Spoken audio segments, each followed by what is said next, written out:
I feel like, generally speaking, people are pretty rude these days. Listen, my context is Los Angeles and sometimes New York, and I work in the media industry. So perhaps some of you that are listening aren't living my reality, and people in your orbit are not rude. And for that, I am envious of you. You'll hear in the episode today, I talk about how hard my parents, particularly my mother and her mother, whom we affectionately call Deed, was on us about good manners. My brother, cousin, and some of our friends attended etiquette classes and went to cotillion, which I believe are all pretty antiquated, and people don't do that anymore. But as an adult, I am so happy that we did it.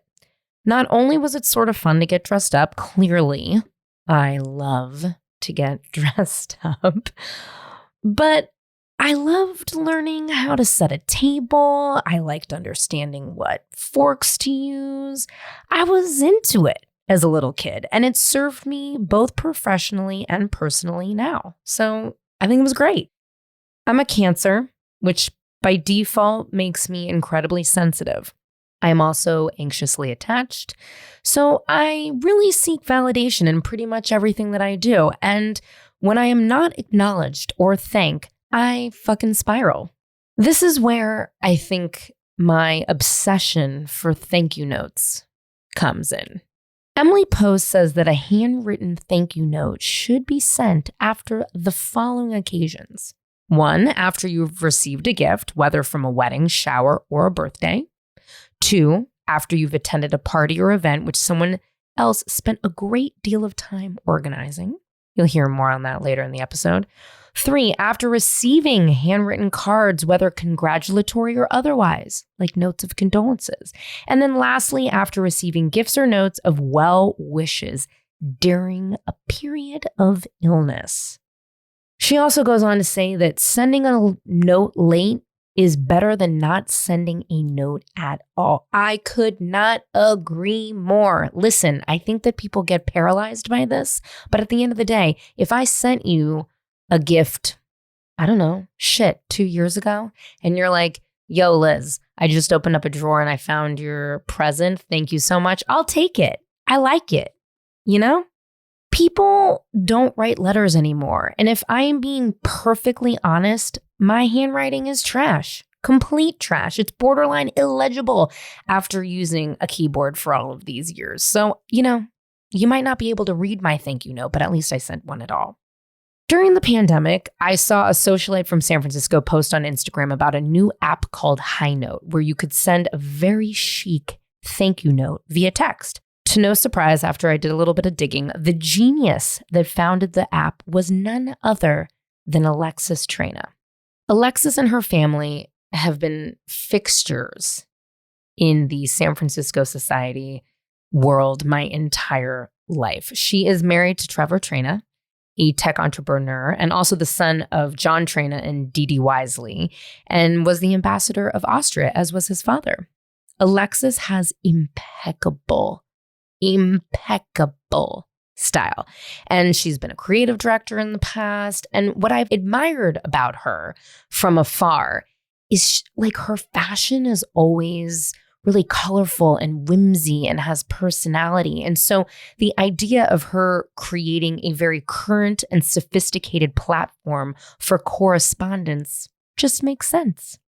Yeah, I mean, it came out last February, but it was for sure birthed during the pandemic. It was such an extraordinary time if you think about it. Here the entire world was, frozen in this kind of vulnerable state of just crazy anxiety. And we were all glued to this operation 24/7. And, we were there looking for connection, communication, amusement, relief. And the phone became kind of that place. And yet here we were in this modern time with so much personalization and so much customization operating in these primitive blue and gray and green text bubbles and emojis. Yeah. It's and the world was falling apart. And here we were just trying to express ourselves. And I was like, there's got to be more. There's just got to be more. I love it. I mean, you have obviously such a creative background, being a creative director of your family's vineyard. Your sister's a photographer. You live in San Francisco. You have an amazing style. as a kid of San Francisco, I would go to the opening of the ballet and like see you in the corner. I'm like, oh God, she looks so fabulous. Oh, How do you how did you come up with some of the designs? And you have so many great collaborators that we'll get to in a minute, but where did the artistic side come from? Because that's one of my favorite parts about HiNote is I just feel like it's just so fun. It's whimsy, but it's very, very chic. So how did you come up with all that? well, I think so much of it was just kind of like if we had carte blanche, how would we communicate to one another? It was almost like you almost kind of wanted to take the psychology of communication and place it front and center. And then part of that formula was adding what we call kind of built-in style and taste. So it would always reflect well on the sender and the receiver. So we always wanted it to have those ingredients where if someone picked and sent a high note, it looked polished. It looked like it would look like something they might have created if they had the time and bandwidth to do it. And so we're always trying to find out, like, we want to always create for ourselves and how all of us collectively would express ourselves with humor. And, Yes. it's that whole idea of like humor and sass. And, so much of HiNote was trying to create a platform that allowed us to kind of communicate in the moment. So it's like our naughty self. And an hour later, it might be our thoughtful self. And then it might be our professional self and our witty self and our mom self, or, it's like all the different facets of our personality needed representation, not just kind of like one look and feel. It's like, I wanted to make sure that all of us, all of the sides of ourselves were represented. Now, are you writing less handwritten thank you notes? The same amount, more on the high note level? I think what's funny about it to the point is like, those great old stationery stores across Main Street in America have vanished. So finding stationery, finding communication like we once had is challenging. We kind of talked about that a lot. Like, what happened to all that? Greeting card stores, stationery shops.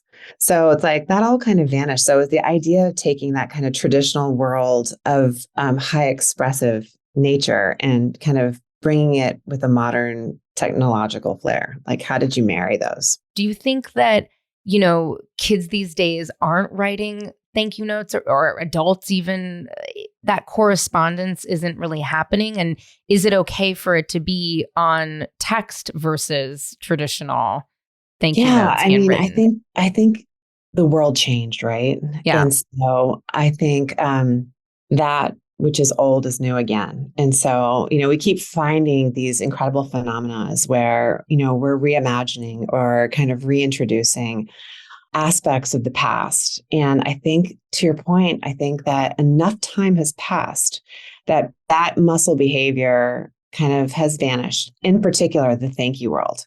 And part of it is easy tools for that behavior kind of also vanished. So I think that that's kind of something that's going to need to have a little bit more introduction or reintroduction and value and priority. But I think kind of the interesting concept that you're talking about is like, in this new age of digital life, how do we move past blue and gray text bubbles? And I think that the idea that's so interesting to us is like, how do we inspire people to want to bring themselves to life digitally?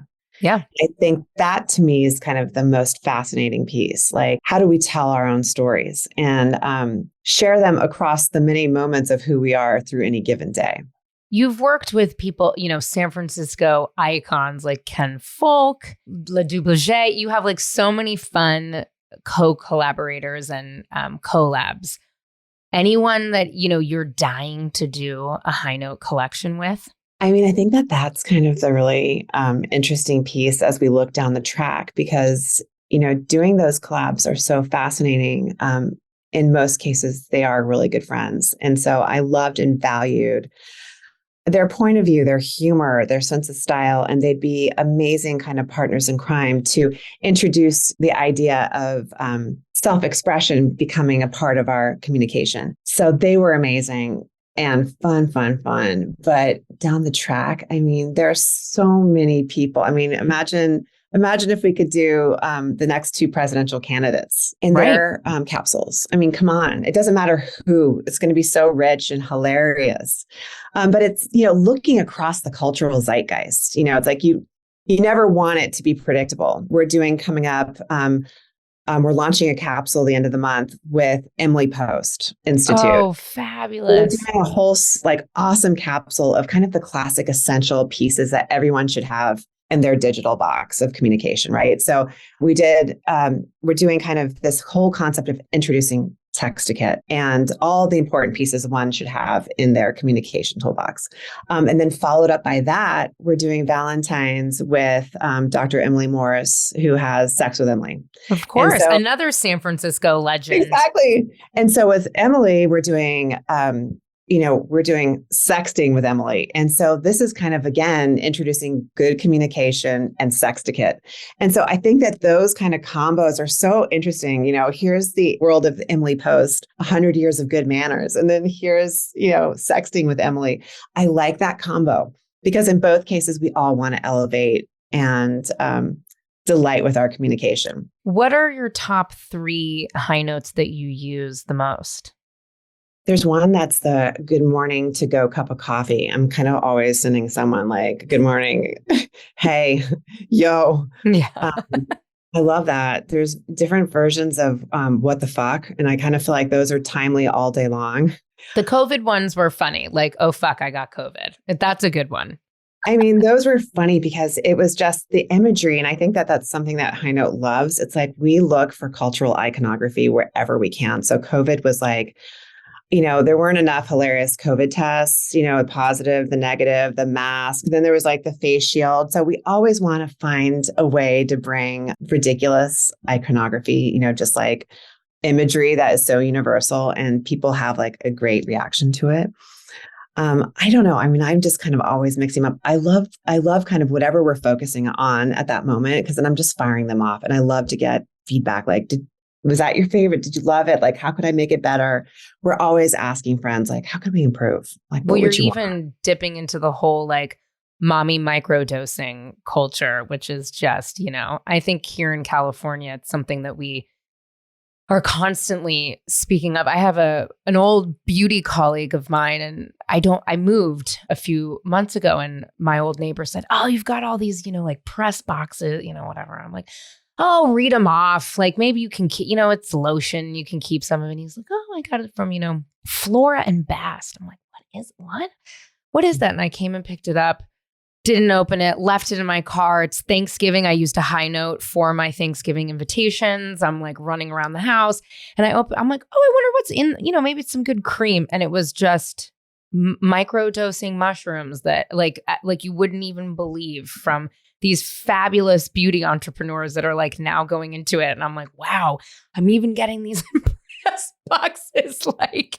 the world has really changed. I can only imagine your boxes. My boxes are interesting. My boxes, I think being from San Francisco, I knew a lot of cannabis entrepreneurs early. I don't even really, it's not even a huge thing for me, but a good friend of mine, Nick Pritzker, he's got a couple of high-end brands that are in the cannabis world, and he's quite lovely. He sends me a lot of cannabis that I end up giving away because, what am I going to do? Condé Nast really, it keeps me busy. I'm not sitting around smoking weed. I'm sure, but still, I mean, the quality of the boxes must be good. The quality of the boxes is fun. I'm not gonna lie. Do your kids use HiNote? So it's an interesting one because I typically look at their age group, and I find that with girls easily love to express themselves. Sure. So that's a space that's easy. But my son's like, nah. They're not into it. He's like, it's not like Snapchat, Mom. He's like, come on. You lived abroad recently with the boys, right? And what's texting culture like there? I always feel like it's a little different, or at least my friends overseas. How did you find the kind of texting culture? It kind of opened my eyes because it's everything. They were really, that's how they operated. And it's WhatsApp, yes. Regardless of what phone they have, it's WhatsApp.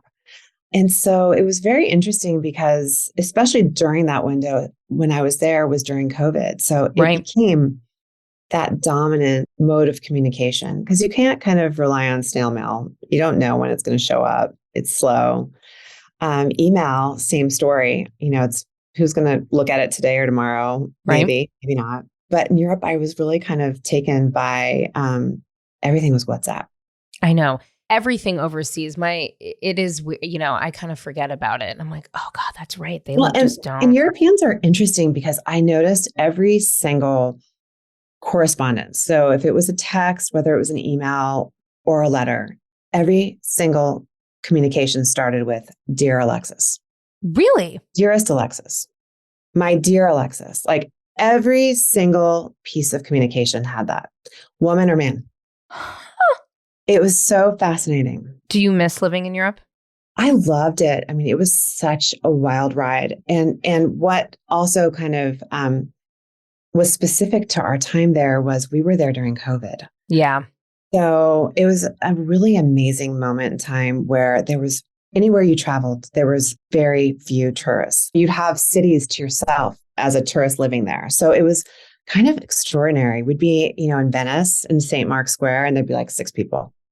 That's incredible. And that's great for your kids because they actually were, and while it was a strange time, they actually got to kind of like feel probably what it was like to be overseas. And it's such a great kind of,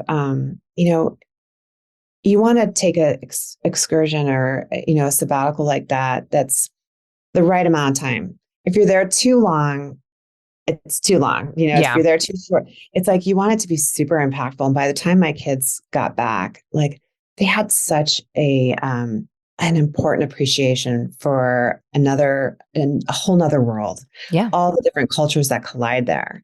But at the same time, when they came back, they had so much appreciation for our world here in the States. And they're like, I need a Gordo's burrito. I need to go to Marina Subs before Q closes it. We killed ourselves looking for burgers and donuts. I mean, that was just like, no.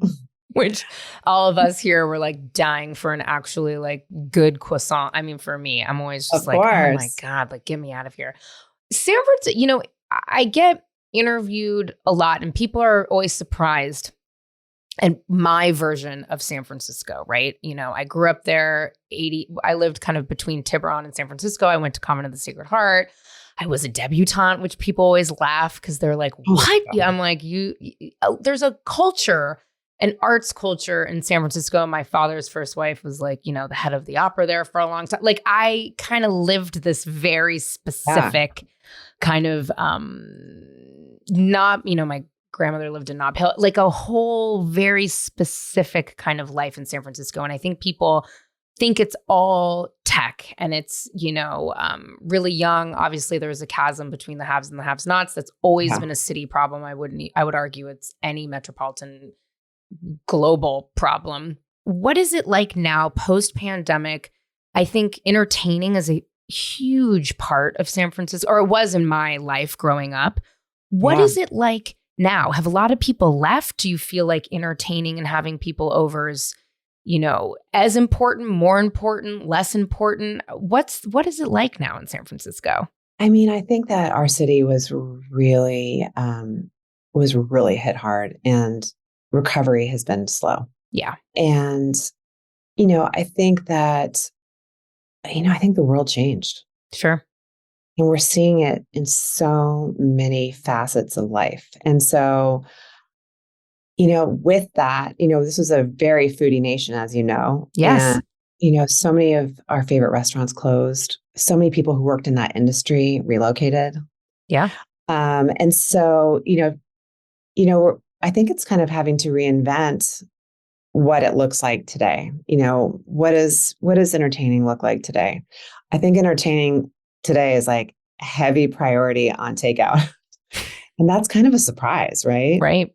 It's become this incredible phenomenon. And I just, I think that getting through 2022 was just psychologically a really important thing. And I can kind of feel right now that there's just a lot of like, people are out, people are moving around, restaurants are starting to get packed again. And so you can feel our city crawling out, wanting to kind of reclaim familiarity. Sure. Did a lot of your friends and kind of neighbors, did they leave? Did you feel like a lot of people left? A lot of people left. Yeah. And that was kind of a shock because, it's in every sphere of your life, from, close friends, work associates, neighbors, school families. It can go all the way to the guys that work in the grocery store, the guy who walks your dog. Yeah. My hairdresser's all bolted. Oh no. Is Alex Trace's still kicking around? God. Alex is there, thank God. But it's like the people who like really did magic to my hair, they're like, it's time to go. We'll see you later. Where did they go? So Melissa, my hair colorist from a long time, went to Texas, and we're all like, what? Oh, God. It was like, these are the people that really mattered. Big time. People don't, I would have a panic attack. It's funny though. My hair girl, I've known her the whole time I've lived in LA. I adore her. She now doesn't have a salon anymore. Like that was the other thing, right? Is that you mentioned takeout, and then a lot of other things came kind of mobile and in-house, right? Like everybody just kind of gave up their commercial real estate, and something that, we talk a lot, especially kind of quote in my day job at Conde is like, listen, One World Trade is not going anywhere.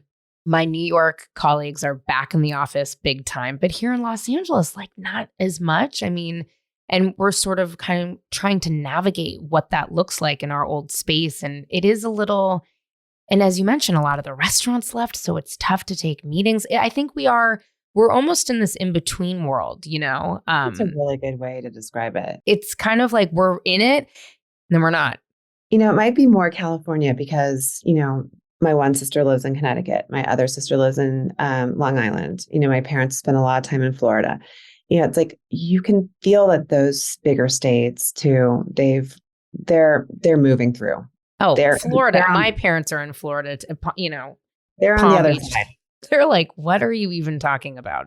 Exactly. Well, and I think we saw it, a couple weeks ago with the Golden Globes, right? A ton of people got COVID at the Golden Globes. Like that's just what happens, and they weren't able to go to SAG, and they weren't able to go to Critics' Choice, and that's just kind of but it is what it is. I think the amazing, nurses and doctors, like as long as we can keep them okay and not overwhelmed, and people are smart, like we're in a good place. But when is it not okay to send a HiNote, or does that exist? I think that one of the key things, even talking about these new worlds that we're inhabiting, it's like you realize that connection has become such a priority. How do we communicate? How do we connect? And so it's kind of like one of the things that we're constantly looking at is, how do we best express ourselves? And, how do we, in this kind of new world where personal messaging is so important, what are the stories that we're telling? Yeah. And I think people want to start telling really authentic stories. You can only tell so much with emojis. They're awesome. And yet you can't really tell your story in its full capacity. So I kind of feel like people are kind of willing to dip their toes and, revealing themselves more and more and more. And kind of the more that we put out kind of some other naughty stuff, just whatever the kind of opportunity to kind of reveal in funny, colorful ways, people are leaning into. My fangirling for Alexis has only deepened since our chat, and I am determined to thrust myself into the world of HiNote. Somebody that I've actually sent a few HiNotes to is Sutton Stracke. Sutton is one of the newer housewives to join the infamous Beverly Hills installment on Bravo. And we met a couple of years ago in the Valley while I was co-hosting a radio show, and she was the guest, and I just loved her from the start. She is so witty and like wickedly funny, and Sutton just like gets it. I think she's brilliant. And her background in the arts, I think, really gives her a layer of depth that no tea, no shade. I just don't know if all the other housewives have. Like, I don't know if they have it. And I love that she's a Southern belle. And from the looks of her Instagram, she knows how to throw a party. She is gracious and hysterical with me always. And I asked her if she would hop on a Zoom and chat with me about etiquette, the art of entertaining, and a little bit about her time on The Housewives so far. I'm going to post the full episode, both video, because she looks gorgeous, by the way. She set the most stunning table for our interview. I looked terrible, which I didn't love. But I'm going to post both of those full episodes on the Patreon, so go and check that out. Who has the best manners outside of you on Beverly Hills Housewives? Well, I mean, Kathy has really nice manners, if you can count. Dorit has really nice manners. Does she? Yeah, she does. She's really nice manners. And Garcelle has really nice manners. Yeah. She said, I was going to say, I was thinking, I know you and Garcelle are close. I was thinking it was Garcelle. Garcelle always seems like somebody that has really. I just always include Garcelle because we are, we're so close. Sure. So that I'm like, of course she has good manners because. You wouldn't be close with her otherwise. No.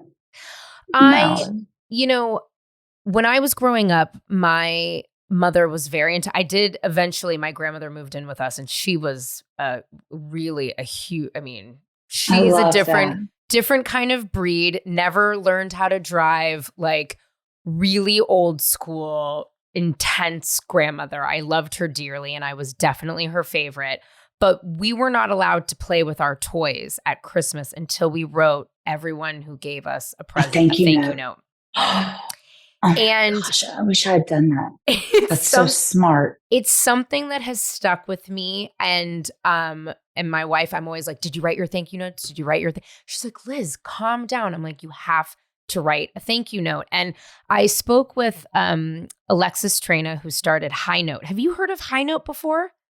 No. I'm going to send you one because I'm going to send you a digital and if you'll give me your address, an in-person thank you note. But Alexis Traina and I were talking. She created a digital thank you note platform that is stunning.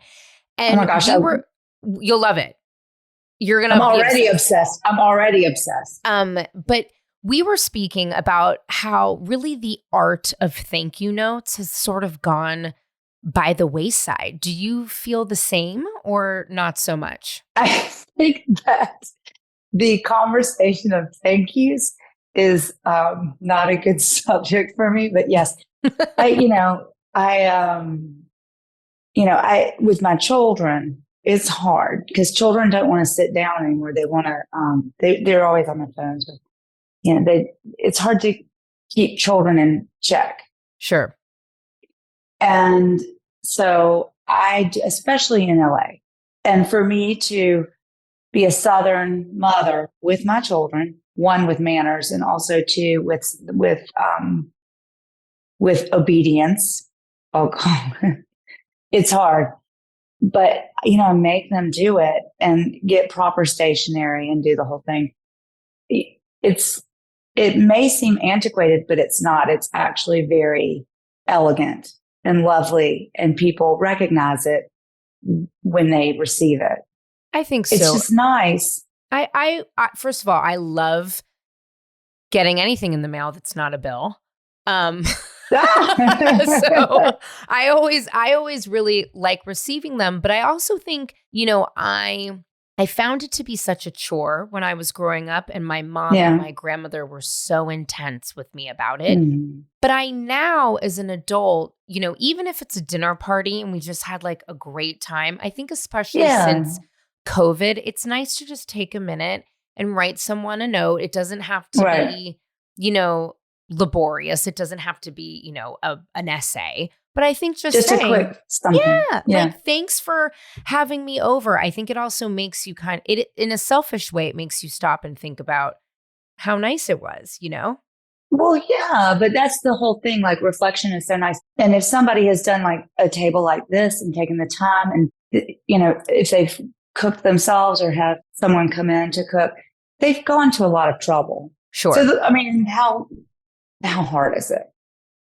listen, Sutton, I am, I'm keeping Crane stationary single-handedly alive over here. I also have a lot of fun with it because I just like to have fun stationery. I mean, that's just, another thing that I can blow money on is stationery. Oh my gosh. China, I have so much stationery. It's like ridiculous. My drawer is full and it's all like categorized, but it's fun. And even with the boys, it's fun to get, they're like, they don't care. No, boys, they don't care. But, Porter, my daughter, just did her debut. Yes. In Augusta. And so they have to thank all of the hostesses for these deb parties. And she can't go to a lot of them. We miss basically a lot of the fun parties because we weren't home for Christmas in Augusta. So she had to reply to all the parties saying that she's not able to come. And that language was fun to teach her. Sure. Thank you so much for the invitation. Unfortunately, I am not able to attend. That language is also really nice. It's very proper. It's way old school. Well, I'm way old school, so that's why I love it. And when I debuted, I was at boarding school, so I missed. And where was that? I went to Williston, Northampton School on the East Coast, but I'm from San Francisco, so I was debuting in San Francisco, okay. And I missed every single party, and it was kind of an interesting feeling for me because being away for high school, I had a whole different friend group. They were all mostly right. East Coast, or a lot of them were international. And I hadn't seen a lot of the girls that, I went to Convent of the Sacred Heart. I hadn't seen, and it's girls from all over, actually, to be honest with you. And a lot of them also went to boarding school, but I didn't get to see a lot of them. And so I was sort of, I'm like a teenager. I'm kind of nervous. Right. And those parties are fun because then you all come together and then you've got the big night. Yeah. For those listening that have no idea about the kind of debutante ball of it all, you have all these parties and then you meet and you debut and you have the whole thing. But I had to miss all of them. So there I was in Massachusetts writing these notes being like, I'm sorry, I can't attend, thinking to myself, well, I'd much rather be in San Francisco, attending these fabulous parties than sitting here in a dorm room. But I think, Los Angeles is funny because I lived in New York, and I know you obviously have as well. You are bi-coastal, or you're actually international for the most part. Oh, but I like that. I'm international. You are international. But I think, I need an apartment in Paris. Yeah, I thought you had one. No, but I need one, right? That's next. I think you absolutely need an apartment in the Paris. Bureaucracy in Paris might make me nuts, so, but we'll see. Yeah, but whatever. You're just there, January, July. I'll just rent one. Perfect. Easier. Yeah. Much easier. Rent one. But, I found when I moved to Los Angeles, the reputation that people are quite flaky was true. And I love hosting dinner parties just like you. I mean, your table is so stunning. I love it. I have so much fun doing it. I love getting a theme, whatever. It's a lot of fun. But when people flake out, it kills me because I don't want to chase somebody. It rubs off on me though. Because so now I'm like, nobody cares. Oh, really? It's rubbed like off. A little bit. I know, because everybody does it. And so then it's like, well, nobody cares. So then why should I? But when I go home, you better be on time. It's the same way, right? Yeah, you have to be on time. Do you feel like you get a schedule when you go home? I have to have one because there's so many people to see. Sure. And my mother, I have to see her first. It's easy because I have a house in Augusta and then there's a back house and my mother lives in the back house. So, I mean, there's no excuses. Other than you can't hear if she's calling you, from the house. Oh, no, she'll come over and get me. But a good friend of mine said to me, Sutton, the first thing you should do when you go home is go visit with your mother. Just do that. She likes to come over to my house and we have side porches everywhere. And she likes to have a cigarette and a drink. Sounds like I don't smoke, fun gal. So, she's very fun like that. I don't smoke, but I mean, she'll travel through my house with her cigarette and I hate that. But, it's nice to have a visit. And then I can go see my friends and we, schedule lunches and it gets very harried. Well, I'm sure it doesn't feel very relaxing. You're pretty, the scheduling. I love it. You do love it. I love it. Yeah. Would you leave LA permanently ever? No. Yeah. Well, you've got Sutton Concept, so that'd be tough, right? Yeah, it would be tough. I mean, I like my house in Augusta. I like my apartment in New York. So I've got my thing, my triangle. Sure. But, LA can get to you. Yeah. I feel different a little bit sometimes. You feel different as an outsider in Los Angeles. Yeah. Got it. Yeah. I think so too. I mean, we moved outside. We were in West Hollywood. We're now towards Pasadena. I'm actually really loving the suburban life, even though I'm arguing with my neighbor about a fence and, all those things that you don't typically have to deal with in the city because you're just in the city. But I think Los Angeles can get to you, but it is sometimes, I think once you step away from it, it is nice coming back. It just depends on, what. Look, I'm looking at a lemon tree right outside my window. Got a grapefruit tree. It's so beautiful. And I love all my butterflies and my birds. I love it here. I love that part of it. And then I've gotten into this different world in LA that I'm like, okay, this is new.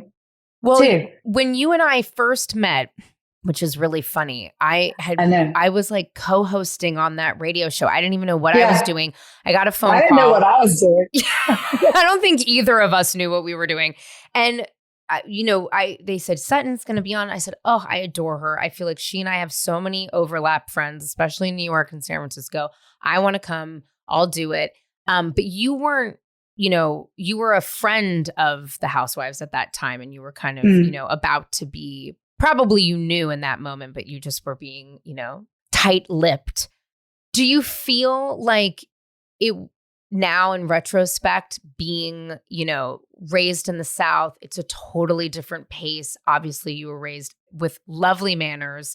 And do you think that has been helpful or hurtful for being on reality TV? I think it can be misunderstood. Okay. Because, people are always like, speak up for yourself, be tougher. And I'm like, well, I like for people to have their turn to speak. And I wait. And then I wait. And I keep waiting. I'm like, are these people ever going to stop talking? Yeah. So now the art of rudeness has come into my life, and I have to interject. And I had to kind of give up table manners in that way, where you just have to talk over people. And I get uncomfortable with that, but I've kind of gotten over it because I have to. Right. You have to talk over people and you have to speak loudly. And I don't like to do that either. But I've gotten tough. I think you were always tough. You just had to kind of show it. I was always tough, but in a quiet way.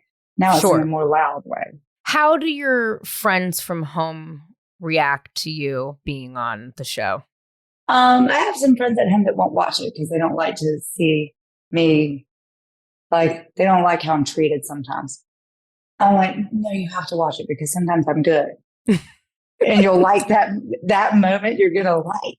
Right. When I really rise up. But, as long as I stay the same person, then it's all good.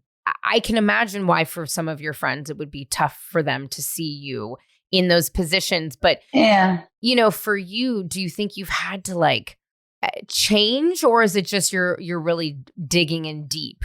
No, I haven't changed. Okay. I'm innately the same person. I just had to be really conjure up the stronger self. Sure. So it's been good for me in that way. Okay. And not let myself get so railroaded. So that was good. That was the good part. But I loved the experiences that I've had. I liken it to being in Andy Warhol's factory. And I do, because I think it's the modern Warhol factory. Sure. And how cool is that? I mean, this is pop art. And I mean, I was a dancer, I was an artist, choreographer, and I love this stuff. Right. I collect art, and who doesn't want to be a part of that? Sure. Do you And find if you get that in your mind, like, okay, this is cool. Yeah. It's hard, but it's cool. Do you find it's difficult? Because I think, what I've seen from the sidelines is the Bravo fandom is none other. I almost liken it to sports. I mean, everyone's got their team, everyone's got their player, everyone's got their person, and they can be incredibly supportive, but then they can also be not supportive. Do you find that it's hard to keep your decorum and your manners with the fans that sometimes get a little out of line? You want to do it. You want to do it so bad. But, look, there's such, I don't, when we were filming, I wasn't thinking about like, oh, the fans want to see this. I'm just living my life.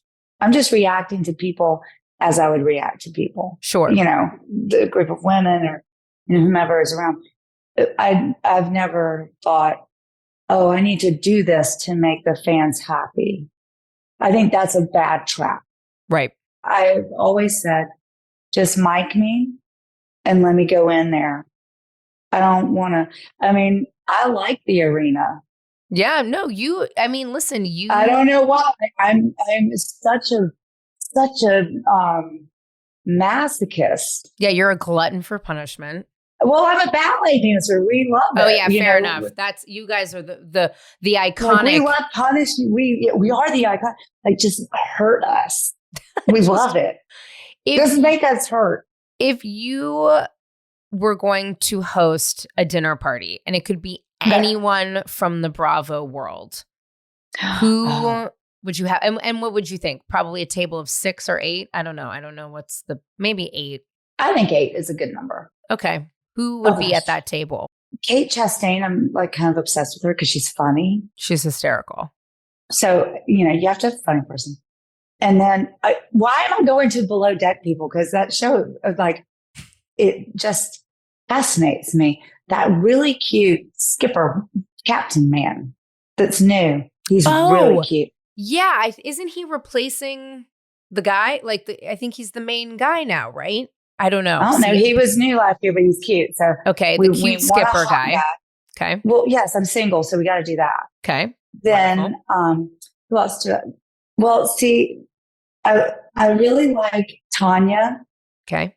From Atlanta. Yep. Oh no, Kenya from Atlanta.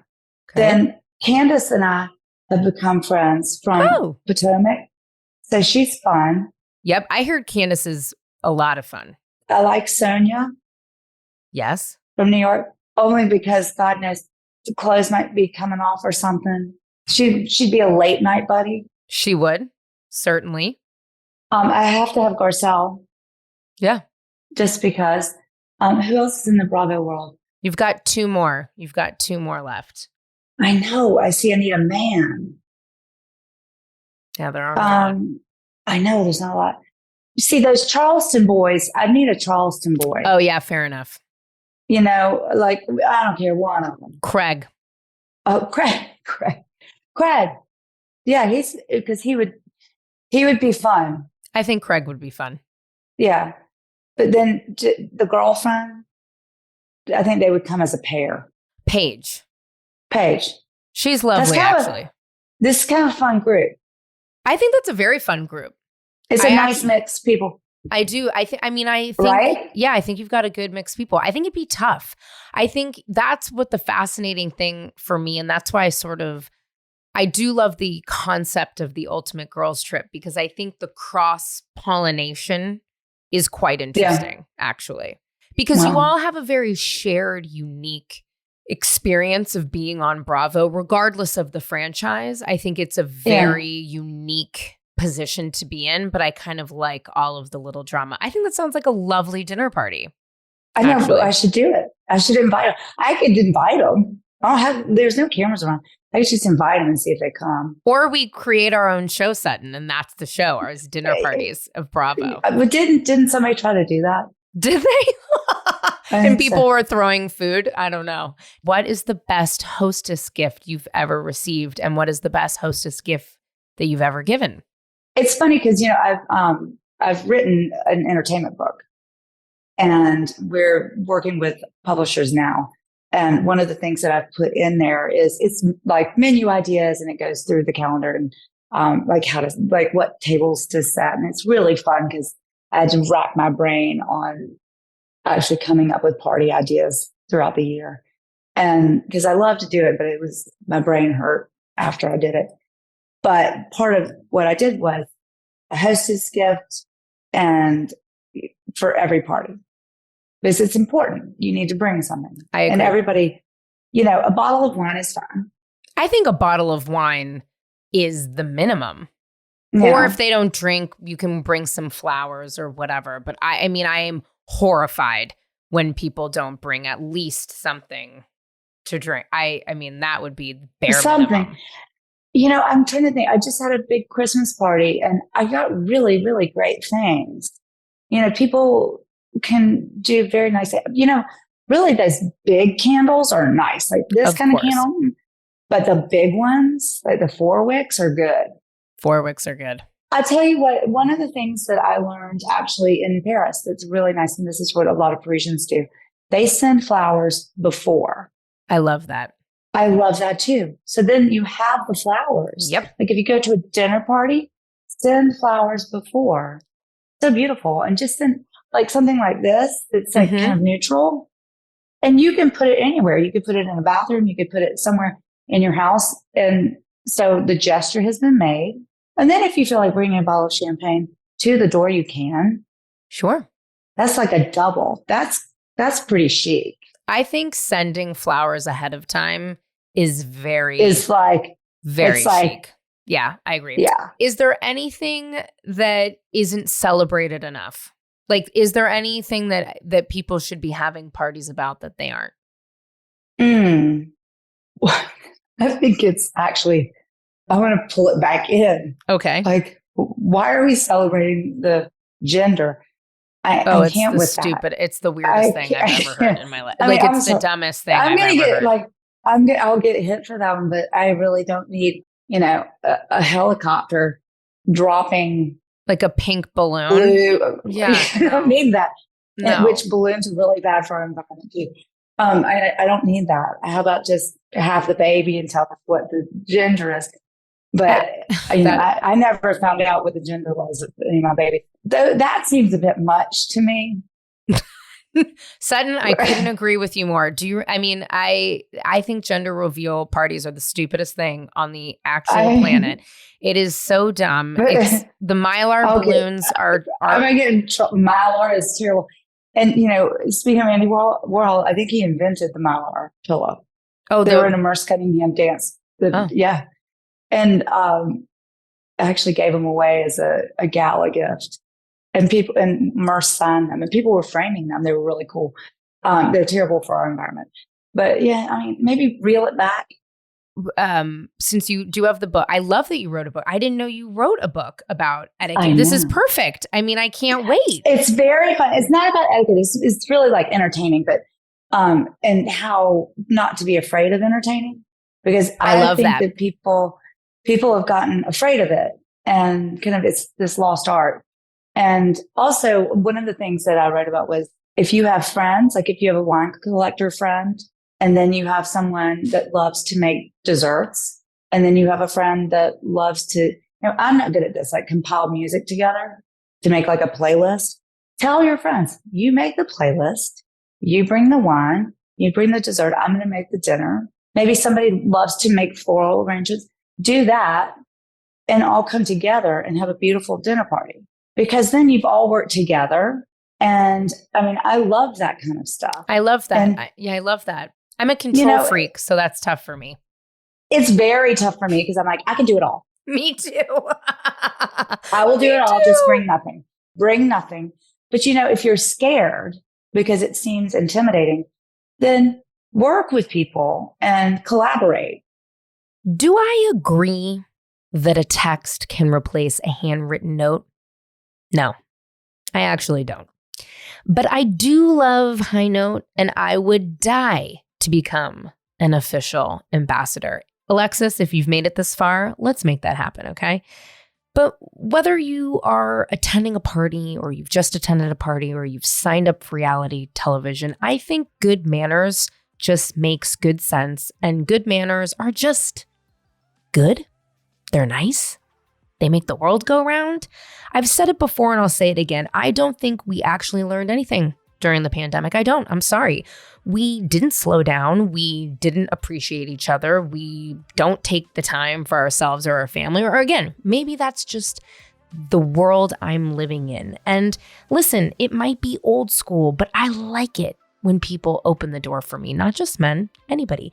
And I really appreciate it when someone thanks me for going out of my way to make them feel special. If we slowed down a little bit and sent a note, or a HiNote for that matter, I think the world would be better. I think that if we just stopped and thought about how nice it was to gather, even for cocktails, or if we eventized getting cocktails with our friends, either with an invitation or with a HiNote. This episode could have been sponsored by HiNote. It's absolutely not. This is fully editorial, but I love it. It's so fun. I think making things a little bit special for ourselves and our friends, it goes a long way. And just a warning, if I send you a gift, you better fucking send me a thank you.